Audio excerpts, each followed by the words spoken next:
Yo, what's good, everybody? It's your boys. It's Tuesday night. It's Flyers Talk A to D Dales Pove, the angel on my shoulder for some reason, who's here tonight. A lot to talk about. We got trade speculation. We got rumors swirling. Who's going? Who's possibly staying?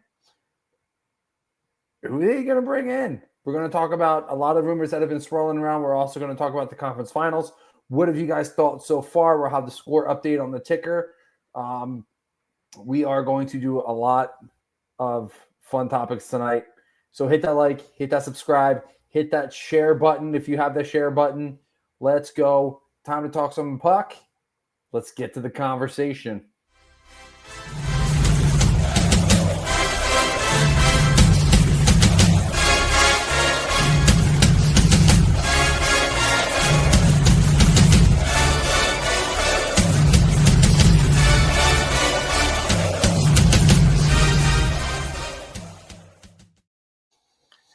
This is Flyers Talk A2D, and we are powered by the doc.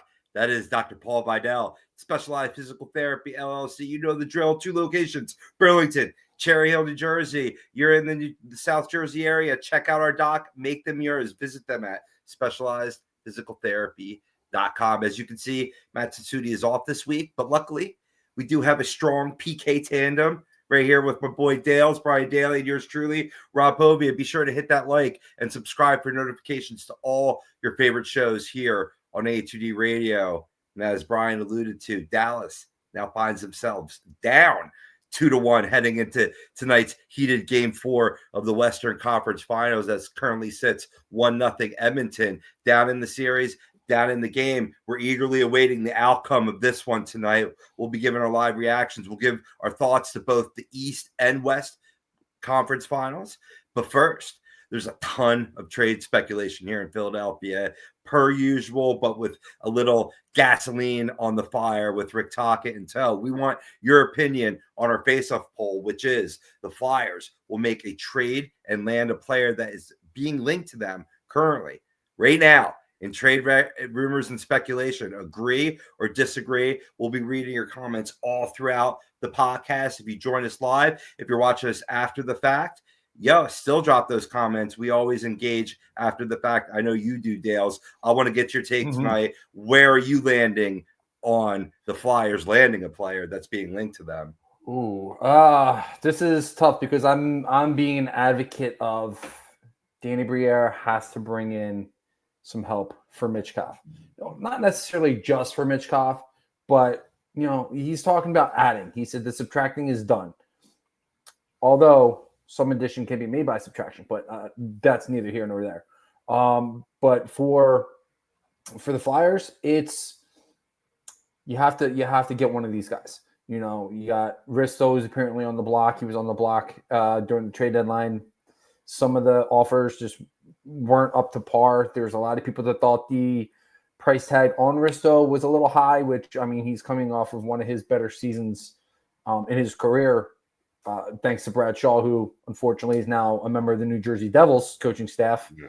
So that's going to be an upgrade for them. So congratulations to Brad Shaw there, and best of luck in New Jersey. There's other guys that are going to be rumored to come here too. We've heard rumors of Noah Dobson, Marco Rossi. One of the more recent ones is Thatcher Demko from the Vancouver Canucks. Now that Rick Tocchett's going to be the head coach, maybe he's a tie here to get what honestly would be a decent, let's be real, a good goaltender who is relatively young. He's in a contract year, so he's going to probably outperform what he was making last year to get a new contract, which could be good for the Flyers depending on what the price tag is going to be. But I think that, you have to go out and you have to get one of these guys. There's too many names out there, too many targets. A lot of fans want to see this team make that next step. I'm one of them. I would love to see this team make a next step and make another close push to the playoffs, maybe even just fall short by a point or two. But you got to go out and get somebody. You got to make a move. And I'll say this again. No on the UFA pool. If you're gonna make a change this year, you got to do it via trade. So yeah, I do think they're gonna get one of the guys that they're rumored. And oddly enough, I think it's going to be Thatcher Demko. You think they address it between the pipes? I know a lot of people have been clamoring out there. They're not currently satisfied, and you can add another talented man to the fray. That helps out, but I think they're definitely getting rejected big time. There was a lot of reports between the Maple Leafs and the Philadelphia Flyers for one Rasmus Ristolainen, to your point, Brian. Mm-hmm. So, he's Danny B has always kept the price high there, but you know what? Defenders that can play both ends of the ice well, right? Can contribute offensively and strong defensively. What's up, John? Thanks for joining us as always. A guy that's that big and can hit, they're few and far between. What up, Petey? Thanks for joining us. Absolutely. Yeah. I think they need to, because look, Brian, I agree as well, right? They made a big splash with the coach, right? You got to follow that up now. And part of the reason why we talked about it last week that you bring in a Taka is that's going to allure potential free agents, right? It's going to allure, people that, have no trade clauses as well, right? That want to come to Philadelphia. And, we're going to address into all the names tonight. Priz, what's up? I'd like to trade Kyle Davidson for anyone else. Feel you. I don't blame them. Look at, they just hired Jeff Blashill as their head coach, Robbie. Like that's bananas after whatever circus it was that was in freaking Detroit a couple years ago. So like I don't know, man. I'd trade Davidson too, but what are you gonna get for him? Yeah, a bag of chips. That's what I heard is the latest thing. But I don't know what's up, Benny? What's up? Thanks for joining us as always. So yeah, I mean, I agree, and I think what's key here, Brian, is that we have some tradable players.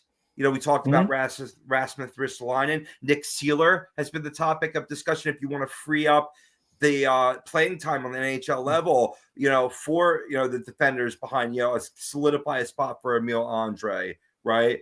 Oliver Bonk, get them in tow, get them NHL minutes. You got to free up some space, and you can get some more. You can address some more of your needs, right? You can address the center ice position. You can address, a potential, guy that can put the biscuit in the basket on the left wing to balance out our strong right wing pool. Basically the bottom line is that this team has tradable assets both on the roster, but they got a lot of tradable assets when it comes to the 2025 draft. And if you potentially want to move back and maybe build more picks towards the 2026 draft, if you miss that cutoff, if you don't get your guy, at 6, or you don't feel like you're going to get your guy at 6, let's say James Higgins is already taken, you can trade now and potentially get some of these movable pieces that we'll be talking about tonight, Brian. Yeah, and I'm not entirely thrilled about trading Risto, but you got to free up some spots here for some of these young guys that are getting ready to come up. Bonk can't stay in juniors forever. Emil Andre can't stay at the AHL level anymore. So you got to create room. I like Seeler. I know they just signed him, but if he's going to be a way to get a decent return, you got to move him. There's aspects about this team that I really like, and there's a lot of these players that are in this roster that I really like. But also, I have to understand that you can't keep everybody. If you're going to wind up getting a really good return for a guy like Risto, who's, like I said at the beginning of the show, coming off a fantastic year, make the move. Make the move, because you got Emil Andre ready to go. He's biting at the bullet. He's playing really good at the AHL level. In his small sample size last year, he had a really strong showing with the Flyers. I mean, he wasn't setting the world on fire, but he was good enough to not be noticeable in any form of negative way. So that to me is a huge step forward for him. So Get younger on the blue line. I like Risto, but get younger on the blue line. Move him. See what you can get. Right.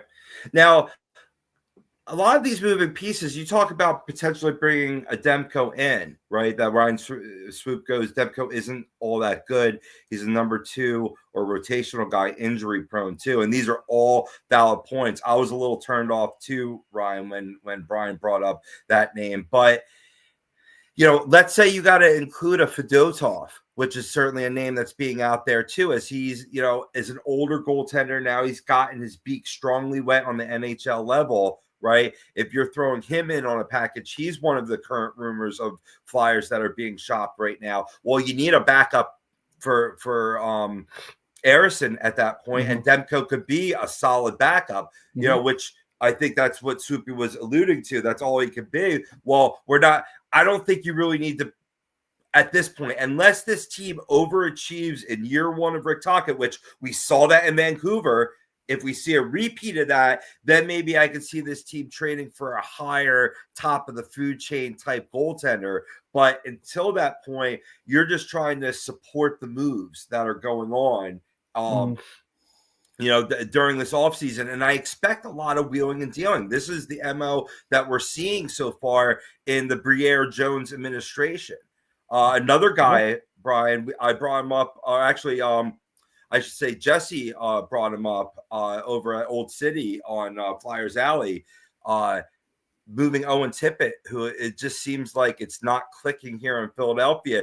Move him while he still has somewhat of a prospect pedigree. He's showing that he can be a goal scorer and he can score in bunches in this league. So maybe if you surround him with a lot more talent where he can just focus on being a third line winger, maybe even a top 6 moving up to a second line winger, you could see his career boom up. And that's somebody who you could potentially see a nice return for. There has been some talk out there that if the Flyers don't want to ultimately wait to laying an offer sheet on Marco Rossi, you want to trade for him and sign him that way, Owen Tippett would be the name going back. No, for sure. And I understand the willingness to trade Tippett. My biggest issue with most of the people in this fan base is everybody's so willing to give up on everybody so quickly. Everybody's willing to give up on Sean Couturier, but he still has a lot of aspects that still make him valuable. There were some people that wanted to trade Travis Konechny. Why are we trading Travis Konechny? You would have traded him before you signed him, not after you signed him, because Bingo. Exactly. Bingo. So my thing with Tippett is I get it, but give him a year under Tocchet. Torts really started to unlock something with him. I think last year was all on him, not necessarily his ability, but I think he was trying to do too much and he was in his head most of the season. I think that was Tippett. So I don't necessarily disagree with what Jesse said, because maybe he does. Maybe going to a team like Anaheim would be beneficial for him. One, it's a fresh start, which I don't necessarily think he really needs.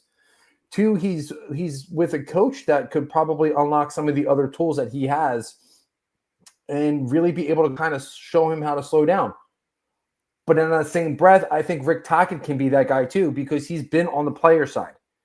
You know what I mean? So he knows. No, he wasn't really like the goal scorer that Tippett is, but he could probably teach him some things that could sit there and be like, hey, this could be useful into slowing your game down. I think that was his biggest issue last year, was that he wound up moving too quickly. I think his brain was moving faster than his body was for most of the year. And that in any sport is any athlete's worst enemy is getting inside your own head. Sure. He had spurts last year where he looked like he was the guy from last year, or I guess it's 2 years ago now. So to me, I hold on to Tippett for 1 year and see what he does under Tocchet. Take it year by year. And I understand there's a lot of people that are going to sit there and be like, well, should have traded him when he had a higher value. I get it. But in that same breath, I'm not ready to give up on somebody who's got the potential to be a 30, 35 goal scorer. Right. What if he's another effect of Torts, right? Where Mitchkov didn't get the kind of ice time that he needed. Some say it really ruined his Calder Cup, or Calder Trophy chances. Tippett, maybe. I mean, it's hard to imagine because I saw a lot of opportunities given to him in overtime, though, late in the third period or whatever. But regardless, under a different system, Tippett could flourish under Tocchet. Don't you want to at least see that? That is very viable point. But let me throw this out there. Let's say if there's a deal that includes Owen Tippett, maybe the Flyers are retaining some of that, contract left at 7 years and $6.25 million per year. Right. And they're able to get a former ally of Rick Tocchet and Elias Pettersson. Are you interested? I don't want Elias Pettersson. No. Not for anything short of him being an absolute head case. He's probably one of the bigger reasons from what I've heard as far as since we're talking speculation today. Right. As far as speculation goes, he's the reason why that team fell apart. But he was still uber productive, and he was still a big part in why they were as successful as they were. But he's also a big part of the reason why that locker room starting to fall apart. Why JT Miller got traded. Good point. Why Quinn Hughes? Well, part of the reason why Quinn Hughes may be asking for a trade. Right. At some point, whether it's this year, next year, or whenever his contract's up. Right. So as far as Pettersson goes, I'm out on him, not necessarily because of production, but because he could potentially be a cancer in the locker room. Right. And that's a valid point. And Tocchet would know that. He'd have the finger on the pulse there. And let me correct myself a little bit. EP is under contract till 31-32 at $11.6 million. So Flyers, that would be a way to get rid of all of Owen Tippett money, but maybe it's not worth bringing in that potential drama. What if some of these names coming back were a little of a lower brow variety? I know we've talked about your boy Mason McTavish with the Anaheim. If you want to ease back on that, he's a pending RFA. He put up 22 goals and 30 assists this past season, so I'm interested. But even a Matty Briere over in Seattle, that could be an option as well. All center icemen, all fit, a really strong team need. That would be the top, guys that would be on my list at least, and certainly involved in current, trade rumors here in Philly. Yeah, no, McTavish has to be on everybody's radar. Yeah, I've seen a couple of good comments in here. Jump back to Swoopies. Yeah, I'm trying to get through as many as I can. They're flying in tonight, and I absolutely fucking love it. Let's go. I love a lively chat. Jump back to Swoopy's comment a little while back. He was saying something about Demko being a rotational guy. The only thing I agreed with that was that he's injury prone. That's his biggest issue. In the 23 games that he played last year, 10-1, sub 3 goals against. His save percentage could be better, but I don't necessarily blame all of that on him. His defense wasn't really great last year. Like you said, Vancouver's in a situation that no team wants to be in right now, and I feel bad for Adam Foote for having to take that team over. So he's essentially got to complete overhaul this locker room in Vancouver. Demko, I think, in a new scenery could be very good, and he just has to. My big thing for him is he has to stay healthy. He's a very good goaltender.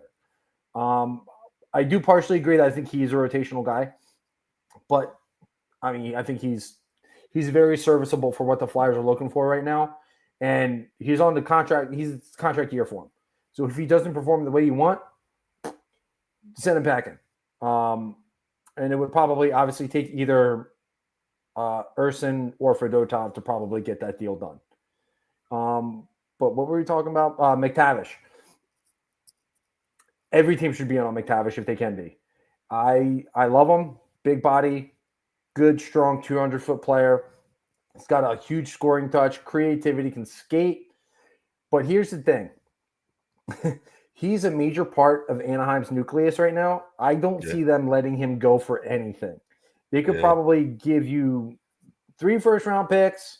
San Jose gives a number 2 overall. I'm still not taking it. Mason McTavish is a big building piece to where this team is going to be next year and in the years to come. And he, realistically, that guy is a future captain for that organization. Wow. But like I said, he's – high praise. Yeah, absolutely. but everybody needs to be on him. They need to ask. And if you're not asking, I don't know what you're doing. Right. But there's a ton of guys that you have to go through, Right. and you have to give them the due diligence. And one of those guys to me is going to be Noah Dobson. They were linked to him a little bit earlier. I think that smoke has kind of died down a little bit. But if we're going to move a defenseman and bring in another young defenseman that has the wherewithal to be a shutdown guy like Noah Dobson and still have that offensive upside, let's go. Make that trade. There's a couple guys that I would definitely move to bring in a guy like Noah Dobson. And unfortunately, Heather doesn't really like him, but I think he would probably be going on the other way to the New York Islanders should they make a deal for him. I think Cam York would be a nice piece for the Islanders to go back. But like I said, that smoke has really died down on that one. I haven't seen a ton on Noah Dobson, but being on everybody. Being on anybody and everybody right now. Like, if you're looking to add, don't leave any rock unturned. Because otherwise, what are we doing here? You say you want to add and you're not going to add, kind of defeats the purpose.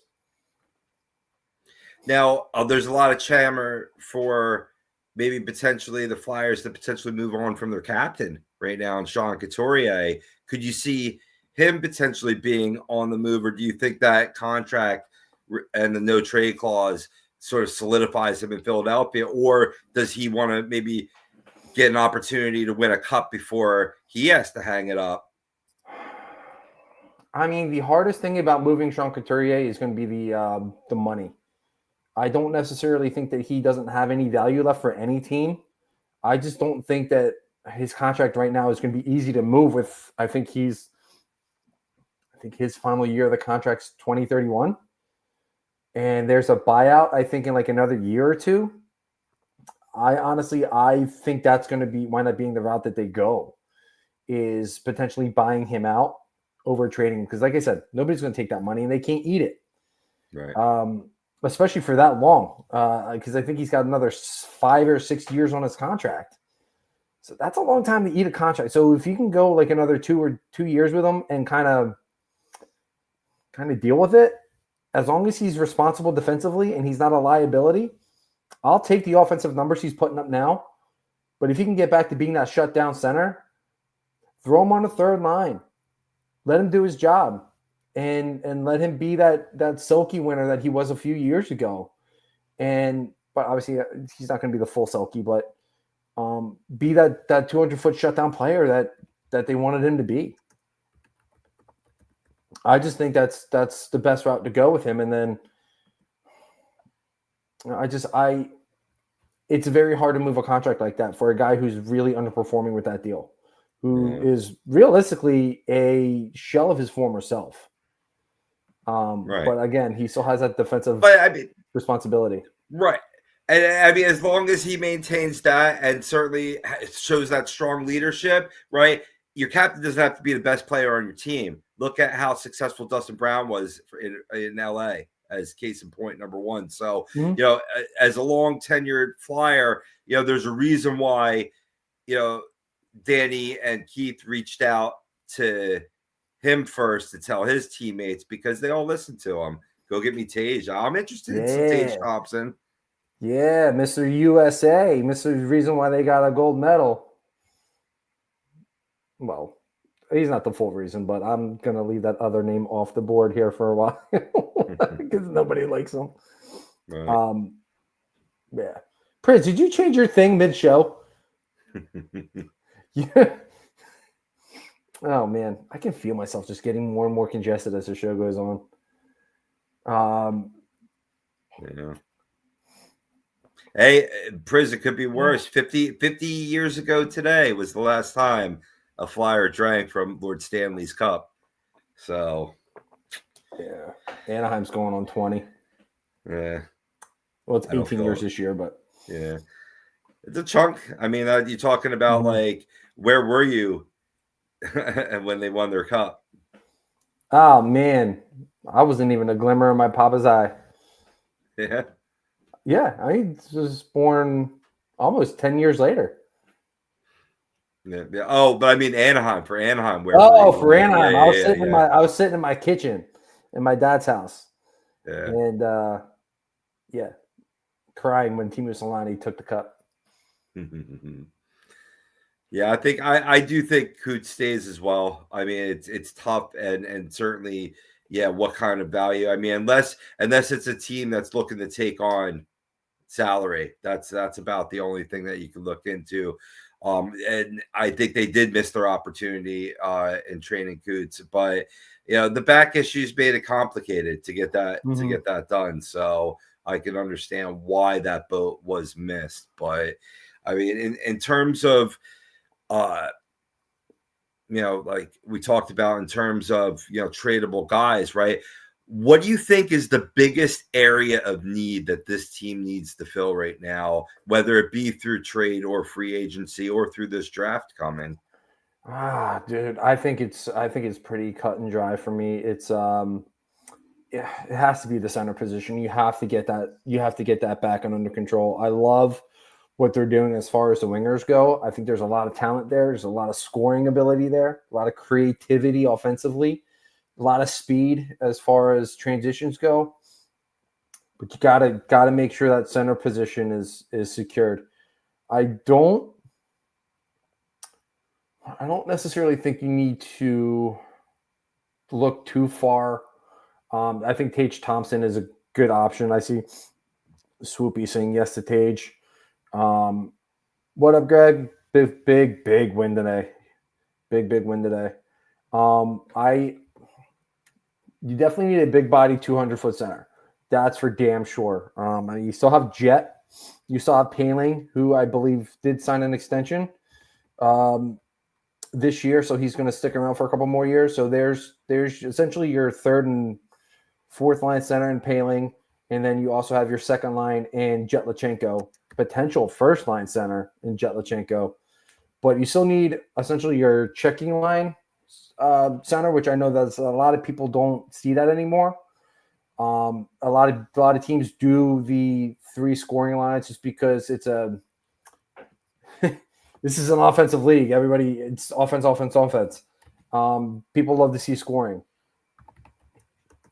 but you still need a good third line 200-foot center who can shut teams down. You also need a first line center who can do the same thing.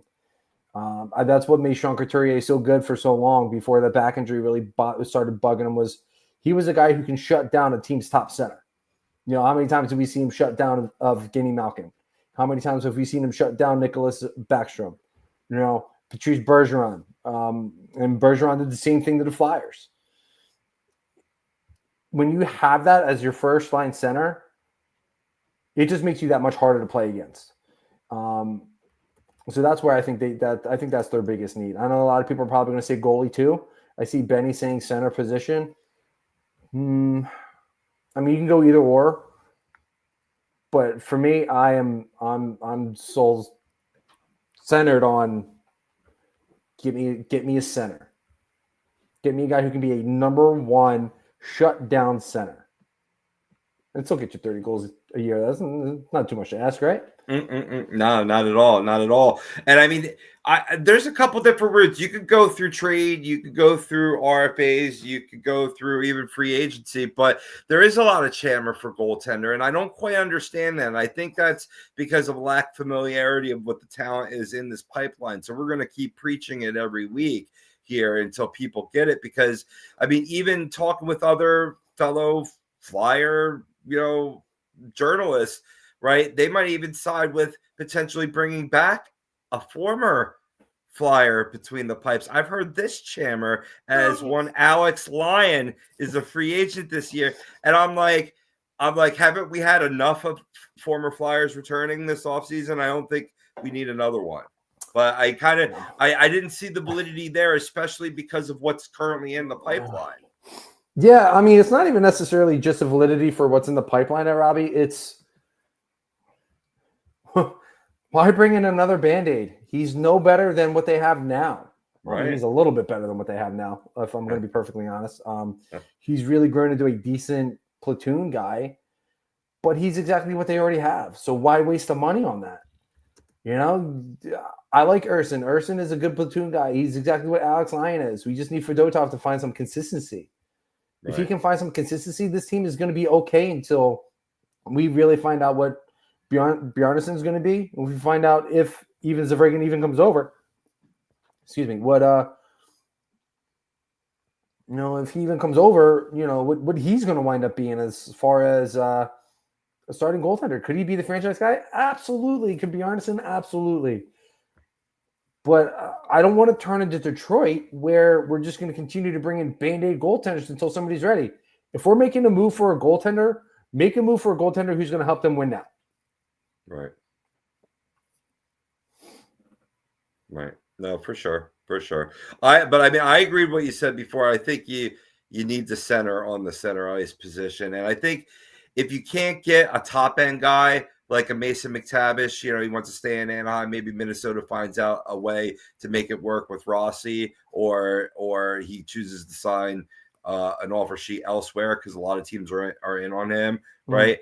A lowbrow guy, he's only an $855 salary cap hit, so you don't have to give up maybe like that top 10 draft pick that you would have to give if you wanted to get, say, an Evan Bouchard on defense, or even a Matthew Nyes, but that's on the wing, not at center. Yeah. Right. But in terms of the center ice position, a guy that you can get, I think, and he's going to be 23 on July 1st, so he certainly fits into what the Flyers are doing, is JJ Peterka. I think he could be a solid fit for this team in terms of what they need. He's a guy that can go from center to wing, but he can play the center ice position, his natural ice position. And I think he's just one of the great bargains that no one's really talking about during this offseason, Brian. Yeah, actually, it's funny you bring up JJ Peterka. Priz literally just sent me that on Instagram today. Was it asking if the Flyers should go after him? I actually never got a chance to get back to his other message that he sent me. Sorry, Priz. If you can get Peterka to play more center, I think he could be definitely a nice piece, because he's coming off a year. Hang on, let me pull up his stats real quick. He's coming off a solid year for sure with Buffalo, and the Buffalo is just an absolute nightmare right now. So he's definitely been a massive bright side. Enter to win Tage Thompson. I don't want that. Mm-mm. I mean, when Tage was brought up, this was the name I thought of too. I mean, I'd be interested in either. Yes, no, absolutely. Certainly. I just thought they'd want to hold on to Tage, but then again, when you bring him up, he has fallen a little out of flavor. So, yeah.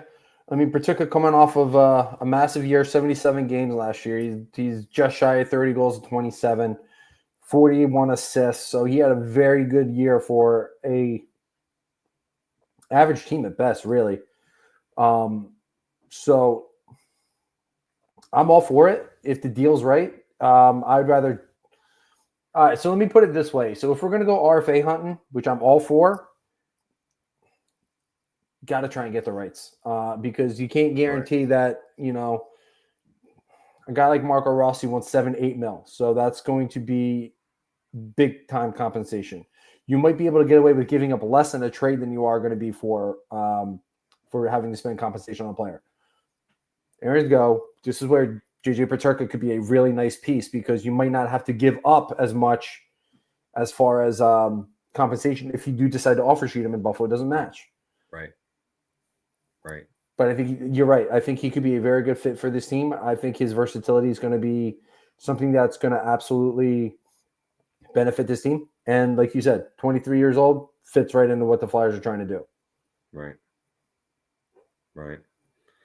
And Joe, Anthony Stolarz had a great run this year before the concussion, no doubt about it. But we've seen guys in the past wearing a Flyer sweater have a nice run here and there, it's hard to hold on to all of them. You know what I mean? But yeah, you do have to question. I think what's really key right now is that if Danny and Keith want to, instill confidence from the Flyers fan base, they got to really make the right decisions between the pipes, right? And I know they've been dealt a hard hand with the whole Carter Hart situation on, Fedutov not being able to come over here right away, and that issues, and Koloslov wanting to maybe bounce back, right? But so far so good. I love how they continue to draft and deepen it, because you know that you have to play the odds. It's a numbers game, Brian. No, it absolutely is. And, I see it every day. I'm sure everybody does. We see Flyers fans rooting for former Flyers who are in different jerseys to win Stanley Cup. And, I fall into that same boat. It's hard not to root for certain guys. Like, I'm always going to be pulling for Claude Giroux. I want to see Giroux win one. People wanted to see Bob win one. It's tough, especially when you're going on 50 years of not having a cup. But we also have to remember too, is like some of these players kind of made it what it was in a sense. So like by that, I mean, it was their choice for leaving. It had nothing to do with the Flyers organization not wanting them. Bobrovsky, his choice. He wanted to be traded because of Brizgalov. Stolarz traded. Giroux traded, all by choice. And it kind of is what it is. It's the nature of the business, unfortunately. But Flyers took too long to put themselves in the position that they're in. I think if they do this sooner, probably in a much better situation now. But, I mean, it's important that they're doing it now. But the also thing to remember, too, is, we talked about a little bit last week, was, Maddie touched on the boys club, basically saying that, maybe we should have gone outside. Didn't have success there with the head coach. Maybe we should have stayed in the Flyers family. I mean, realistically, they had more success staying within the family and having the boys club. If you think about it, when they finally went outside the organization and got Dave Haxtell, this is kind of when this all started to really fall apart. Alain Vigneault, nothing. Yeah. Dave Haxtell, nothing. All in all, just every other year. And now you bring in Torts and you're getting the same thing. So if you go back, look at the boys club. When Bobby Clark was running the team, consistently in the playoffs. Maybe didn't have a ring, but consistently in the playoffs. If you're not in the dance, you don't give yourself a chance. Yeah, right. Always relevant. And they had how long was the stretch run? It felt like 20, 22 years or something like that before missing the playoffs for the first time. Like, maybe going back down this road is probably going to be the best thing for this organization. So, like I said last week, you might be able to lure some really sexy names to come in via free agency. And I think I saw, I forget who it was. It might have been Benny. What's up, SJM? Yo. Saying, save up all your money because, my boy Johnny brought up a good point. Save the money where you can and go after one of the big fish in the next free agency pool. Because you got two really, really sexy ones out there in Connor McDavid and Kirill Kaprizov. So if you can save up the money, free up some more cap space this year, go out and get a monster. Ooh, just imagine. Or if you miss, you could still, as that salary cap continues to rise over the next 2 seasons, maybe you could circle your calendars for the offseason of 2027 and go get you some Quinn Hughes action. Yeah. And there's an absolute chance that, Joe, why are you trying to ruin my night? Come on, Joe. There's an saying that the Flyers were the Dallas Cowboys of hockey. Stop it. You're really trying to ruin my night. Which is hard to do because I actually had a relatively good day, minus the fact that either my allergies are whooping my ass really bad or I'm starting to come down with something. But either way, So ironically, I've met over 20 Philadelphia Flyer Dallas Cowboys fans in my life. There's like that's more than just a few nutcases like myself. That's actually a congregation. It is a congregation. That's actually weird. I don't like that. It just makes me feel dirty. Yeah, it is. But I don't quite see it there yet because there is still a level of playoff success. Now, the longer this drought continues, then you can maybe potentially say that. But I don't think I would say that if the Flyers continuously had top end talent here and we're missing the playoffs, right? I mean, with the Dallas Cowboys, you have a pretty good quarterback with Dak Prescott, whether you want to admit that or not, right?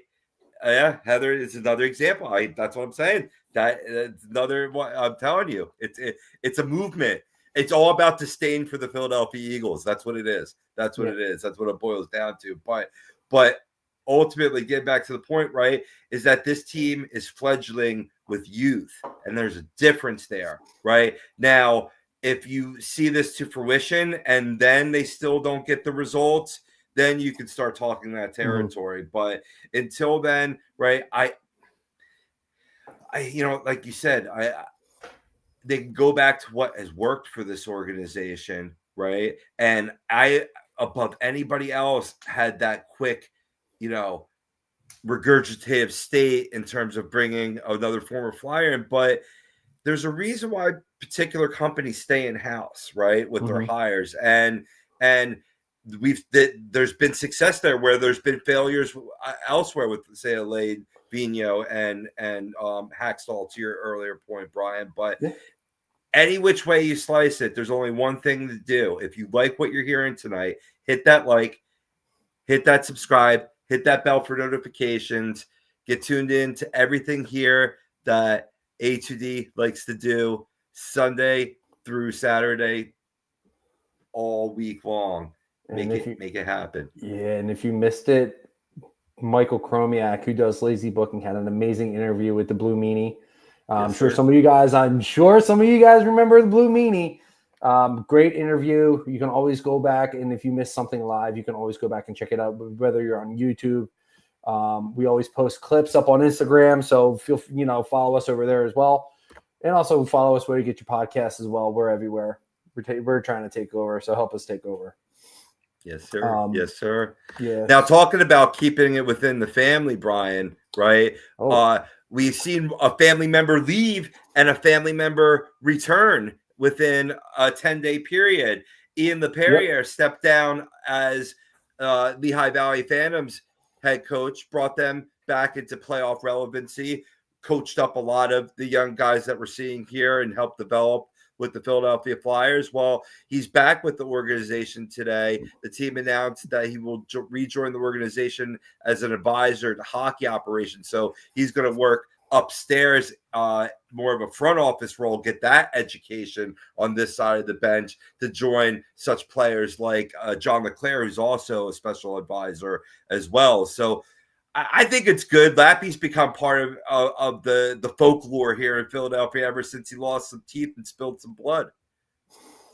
Yeah, so I saw the news, which I'm great Lappy staying with the organization for essentially that reason, because he decided he wanted to have a mid-game snack and decided to eat a puck. I looked at him like, cool. I looked at the position. The fuck does that mean?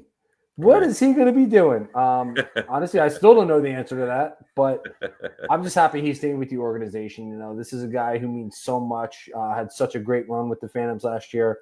It's going to be a major loss not having him there for next year. So depending on who they bring in to be the head coach for the Phantoms, I'm going to be a little hesitant on who gets sent back down to the AHL and kind of how the development's going to go.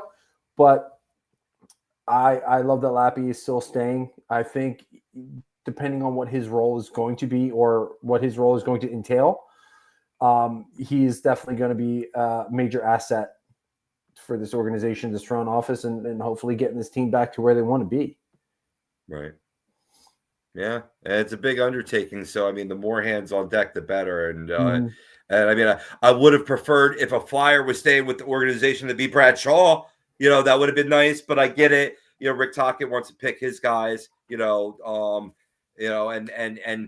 the thing of it is what I was listening to a wonderful interview he did with Jason Martinez, who just continues to work no matter what personal adversity he's going through right now. He's just, we've been lucky to have Jason here on the show, and we definitely, continue thoughts and prayers. And he got a lot of good news in his recovery.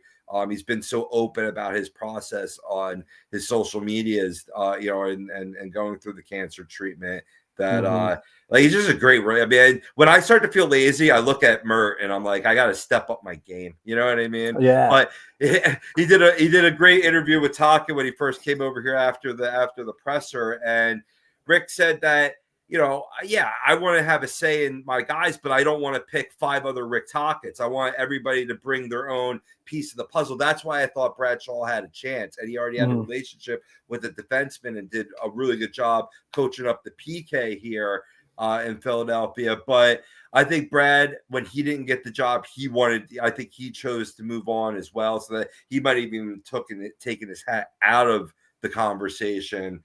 But it'll be interesting to see who comes in. That'll be interesting to see what kind of staff talk builds here. Yeah, no, absolutely. And I think with Lappy being in the front office, I think those two are really going to put their heads together and kind of figure out a really good way to build this coaching staff. And obviously, Danny and Jones are going to be involved as well, because you want to put a coaching staff together that's going to help this team get to the next level. You need PK to be better. You need the power play to be better. You need to get these younger guys who you need to take the next step up. You need those guys to take the next step up. So for me, if I'm in that situation, if I'm in that room, I'm suggesting to them, how many more player guys can we get? Maybe go out. Maybe you can still get a Jay Woodcroft. I don't think he'll take an assistant coach job, but maybe you can still go out and get a Jay Woodcroft who can help build a good power play. You got Tocchet, who can be good at building a penalty kill, maybe bring in a secondary coach to help with the penalty kill and the defensive side of the puck. How you build it is going to obviously be up to them, but I would love to see how they build this staff, and if Luke Richardson just continues to still be a piece of this coaching staff, I think that's going to be a major step forward defensively, because one thing that he did well with the Hawks was, help this team play defense. They struggled to score, but that's not necessarily because of Luke Richardson. That's a lack of offensive talent that the Blackhawks had. But I mean, they were always really good defensively. They were always really sound. Peter Mrazek had one of his best years with the Blackhawks, and they were one of the worst teams in the league. Yeah. So it says a lot, but let's go. I just want to address this comment real quick here, Robbie, from our boy SJM, saying if Bennett signed in Philly after Panthers playoff run, I think it will push Noah Cates down the chart. I think it does. Absolutely, 100%. But I also think it pushes him out of the city. What do you think?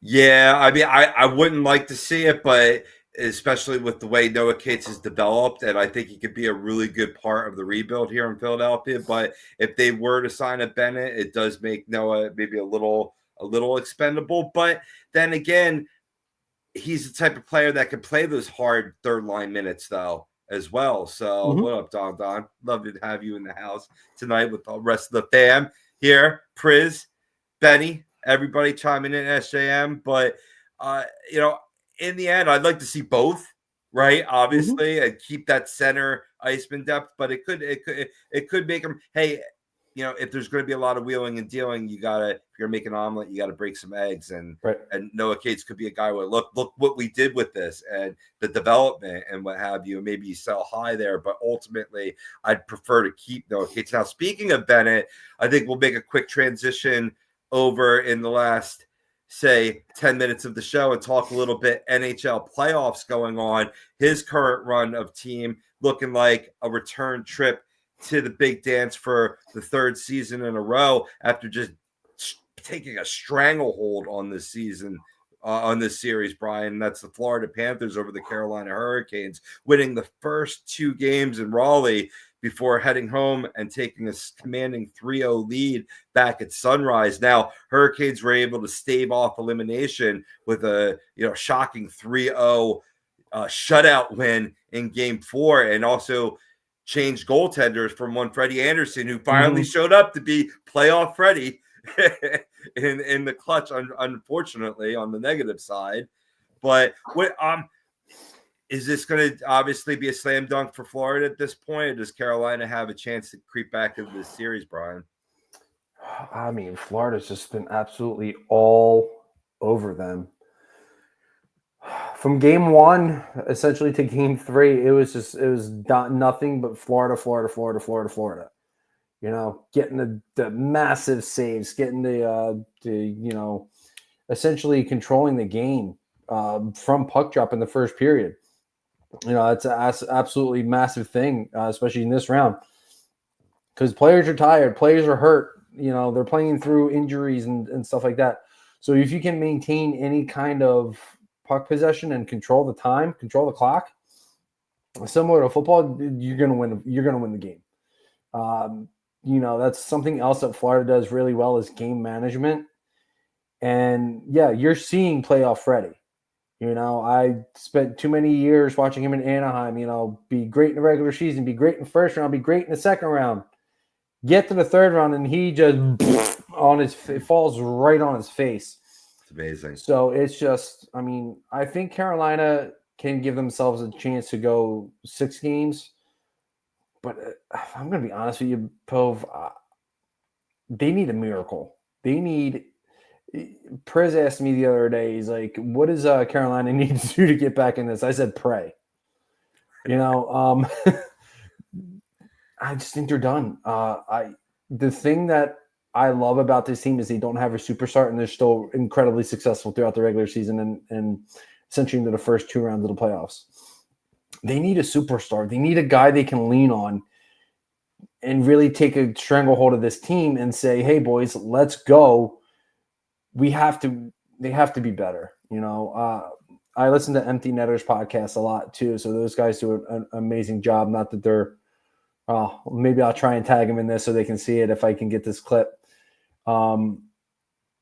They do a great job. I was saying to them, they were asking, what does Dallas need to do? And I know we're going to talk about this in a second, but Carolina's in the same boat.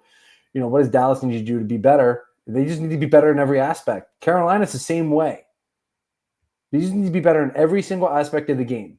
But again, the thing that comes down to it is, boy, oh boy,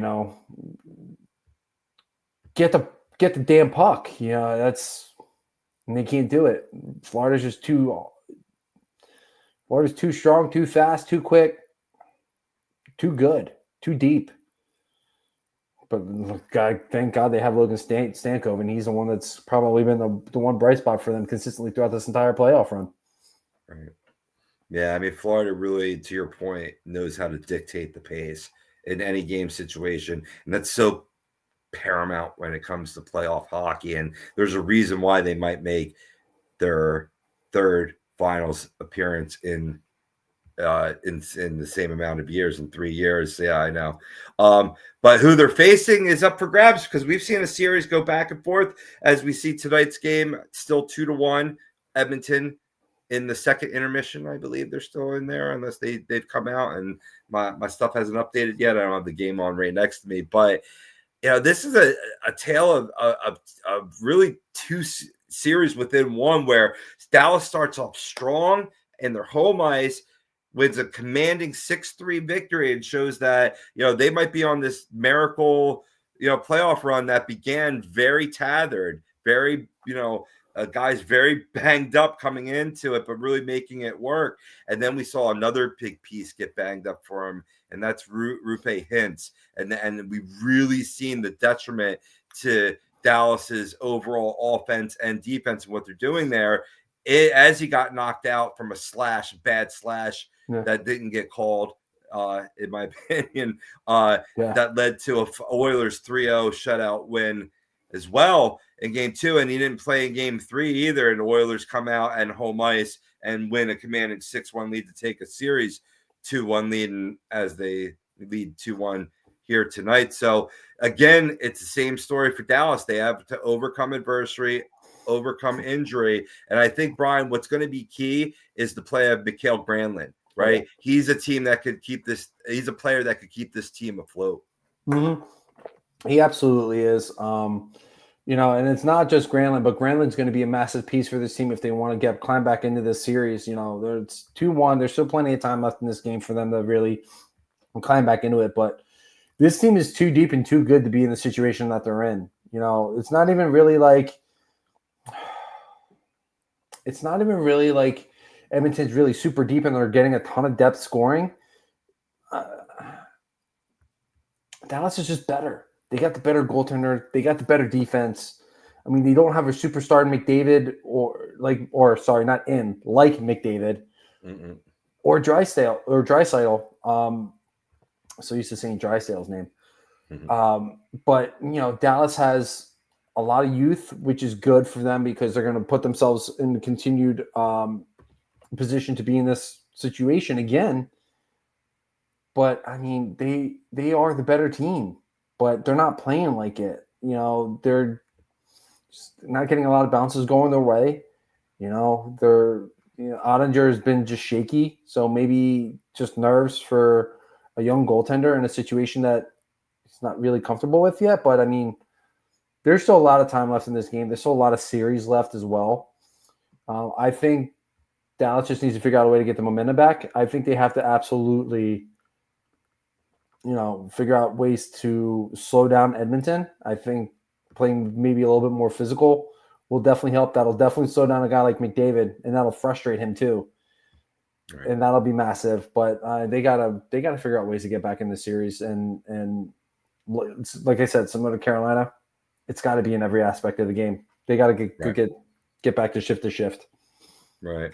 And just to self-correct too, Hintz actually did dress tonight. I'm going to look up his minutes, because, like I said, I mean, he would be a great, get back into the lineup. But yeah, regardless, right? Michael Granlund setting up Jason Robertson tonight on Dallas's lone goal. So, he is continuing to lead that effort. Yeah, I got the minutes for you here, Robbie. Hintz has been on the ice for about 12 minutes tonight. All right, so he's back to normal flow then. All right, good. Sorry, I didn't get that update before the game, but yeah. I mean, that's going to be a shot in the arm and certainly ability to get back in the series. But you mentioned they have the better goaltender, but it's been a Dr. Jekyll, Mr. Hyde. Which Ottinger are you going to get? Because he's been either really good or really bad. Yeah, no, absolutely. No, I didn't make cookies. I don't know how to make cookies. I don't bake. I'm lucky that I know how to cook. No, I'm just kidding. Spent 20 years in the restaurant industry. I better know how to cook. Yeah, right. Yeah, so, I mean, you can even say the same thing about Stuart Skinner. He's definitely been Dr. Jekyll, Mr. Hyde in this playoff run. Yeah. I mean, but the thing is like when it comes down to certain games, Stuart Skinner just fucking shows up. Yeah. I think I saw a stat earlier today that in game 4s, he's 5-0. Which is stupid. Not stupid in a bad way, but like that's a stupid stat. Like, how is this guy 5-0 in game 4s? He's like 9-1, 10-1 or something like that in game 7s.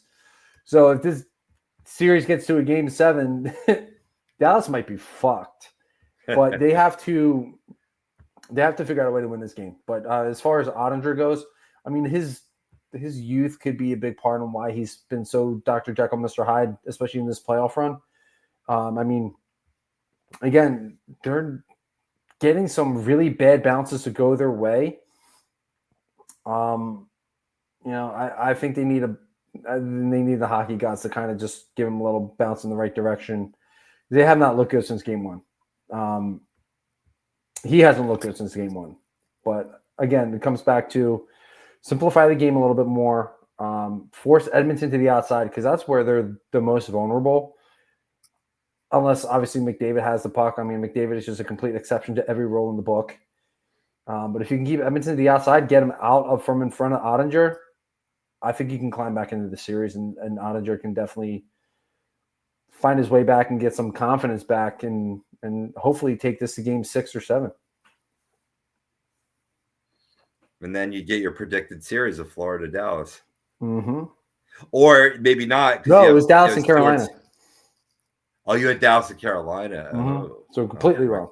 Oh. Again. Oh boy. Oh boy. But yeah, I mean, Stewart's gonna, when he got interviewed after that shutout, he is Mr. Calm, cool, and collective. Like you wouldn't know he's on the big stage, and that's key when you get to this part of the dance. But what's cool is that I think we're in tune still for some interesting series. I'm glad Carolina showed some fight. You know, if they could win maybe one more, then they got some pin action heading back home to Carolina. But we will see. We shall see. We shall see. But anywho, Brian, I think it's time for us to wrap it up because we talked a little bit more than we are accustomed to, being just the two of us this evening. Hey, Unless you got anything else to tell the peoples. Listen, I love it. I love talking to people. I do want to say something real quick. It's nothing bad. I just want to give a tip of the cap to the chat here, especially on our YouTube side. We'd love to see more of the guys on X side commenting in, more people from the Facebook side commenting in. But I got to give the love to the YouTube side. You guys are awesome. I love it. Yes. You know, you guys are in here. You're all friends now. This is basically what we're here for, is to bring people together in the hockey world. We're here for a conversation. We're not here for, I mean, yeah, we're here to debate. We're here to have some fun. We're here to be entertaining, which hopefully to you guys we are. But I love seeing like Priz, Heather, Benny, SJM, all y'all like just sitting here, you know, essentially acting like family. Don, when he does jump in here, who we miss very much, as he used to be a little more consistent. Hopefully everything's okay with him. Definitely sending some love to Don. But I mean, our guys who show up every week, I love it. You guys are the best. Let's just keep it up. Bring your friends. Like you guys, I see you guys every week. Bring your fucking friends. Let's go. Hey, I love it. I love the spirit. I think we can agree to agree on that, Brian. And on that note, and look, I think they brought a lot of their friends last week too. You know, putting up a 1.5K show. That's nothing to sneeze at. What up? What up? What up? Hey, paying the bills tonight is our main man at Specialized Physical Therapy. That's Dr. Paul Vidal. He's been with us for a long time. We're indebted to him. Thank you so much.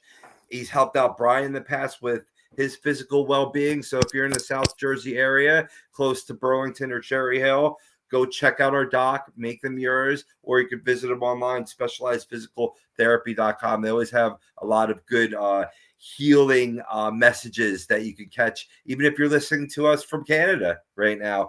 Things that you can do at home, different exercises so you can get back up your feet, back up and running. I'm trying to ad-lib a read just like Maddie does every week. Hopefully he'll be back with us next week to put together the OG3. But for Brian Daly, it's been real fun, fam. Rob Povey here.